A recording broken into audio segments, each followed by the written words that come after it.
Hello दोस्तों, आज एक इंटरेस्टिंग कॉन्सेप्ट के बारे में बात करेंगे।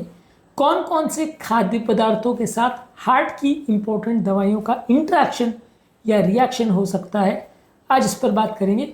अलग अलग खाद्य पदार्थों के साथ इंपॉर्टेंट रिएक्शंस आपके हार्ट की मेडिसिन की हो सकते हैं, इसलिए इनको साथ में लेना या खाना अवॉइड करना चाहिए। आज ब्रीफली इसको डिस्कशन करेंगे। हालांकि इंट्रैक्शन अपने आप में एक बहुत बड़ा इशू है और बहुत सारी मेडिसिन का अलग अलग तरह का इंट्रैक्शन हो सकता है, लेकिन शॉर्ट में आज इंपॉर्टेंट इंट्रैक्शंस पर हम बात करेंगे ताकि एक ओवरऑल इंपॉर्टेंट अंडरस्टैंडिंग बन पाए। टॉपिक पर जाने से पहले जो लोग हमारे चैनल पर नए हैं उन्हें रिक्वेस्ट करूँगा कि चैनल को सब्सक्राइब करें, वीडियोस को लाइक करें, शेयर करें, फॉलो करें, कमेंट करें, पूरा देखें। टॉपिक इंपॉर्टेंट है, क्लिनिकली यूजफुल है, इसलिए इसे एंड तक देखिएगा। चलिए शुरू करते हैं इंपॉर्टेंट वीडियो।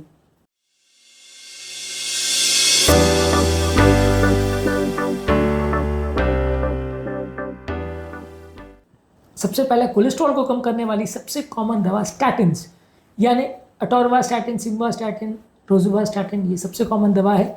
इसका इंट्रैक्शन हो सकता है ग्रेप फ्रूट जूस या ग्रेप फ्रूट से, जो कि एक सिट्रस फ्रूट है। ये दवा जो है स्टैटिन्स के मेटाबॉलिज्म को बढ़ा सकती है, जिससे दवा का लेवल बॉडी में बढ़ सकता है, जिससे टॉक्सिक साइड इफेक्ट्स होने का चांस बढ़ सकता है, लिवर और मसल्स में टॉक्सिसिटी होने का चांस बढ़ सकता है। तो अगर आप इसको खा रहे हैं तो स्टैटिन्स के साथ ग्रेप फ्रूट और ग्रेप फ्रूट का जूस मत लीजिए जब तक स्टैटिन चल रहा है। तो इसी तरह से ब्लड थिनर्स पर अगर आप हैं, तो यदि आप विटामिन के एंटागोनिस्ट यानी वारफरिन और एसिट्रॉम इस दवा पर अगर हैं, तो वहाँ पे आपको विटामिन के रिच फूड जैसे स्पिनाच यानी पालक, केल, ब्रोकोली, ये सारे खाद्य पदार्थों को नहीं लेना चाहिए। ये आपके विटामिन के को एंटागोनाइज करेंगे, जिससे ब्लड गाढ़ा हो जाएगा और क्लॉटिंग टेंडेंसी बढ़ जाएगी।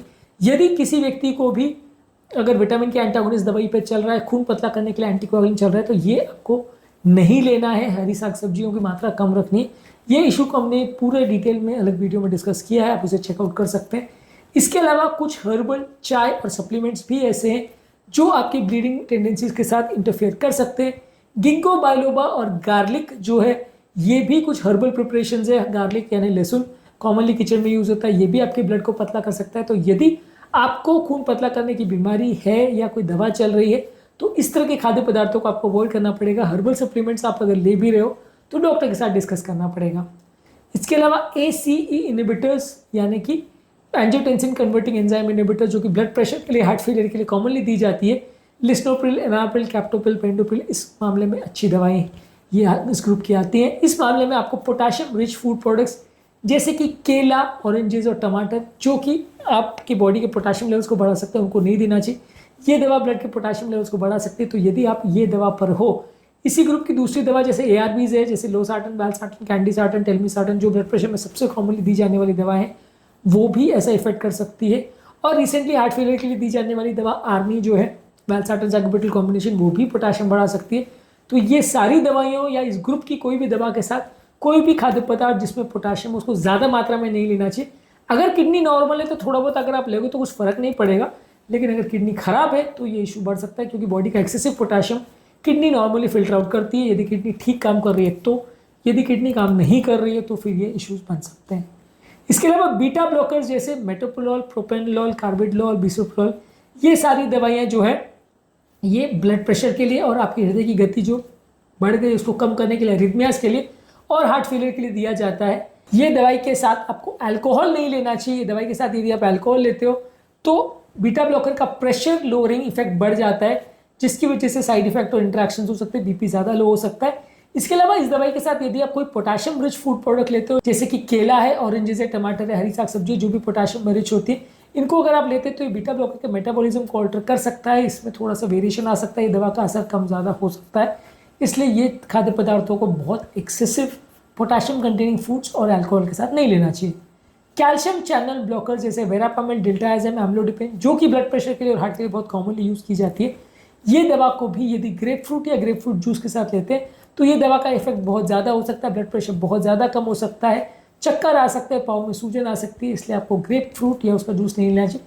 बेसिकली ग्रेप फ्रूट जूस जो है वो CYP3/4 इनिबिटर है, यानी कि लिवर का जो एंजाइम है उसको इनिबिट करता है, जिसकी वजह से दवा का पाचन या डाइजेशन नहीं हो पाता, दवा का ब्लड में कॉन्सेंट्रेशन बढ़ जाता है और ये दवा ओवर असर करने लगती है। इसके अलावा फ्यूरोसिमाइड डायूरेटिक्स जो पेशा बढ़ाने वाली दवाएं हैं, ये दवा बॉडी का पोटाशियम, मैग्नीशियम और सोडियम लेवल्स को कम करती है। इसके अलावा जो पोटाशियम स्पेरिंग डायूरेटिक्स है जैसे स्पाइनोलैक्टोन, ये पोटाशियम लेवल्स को बढ़ाती है।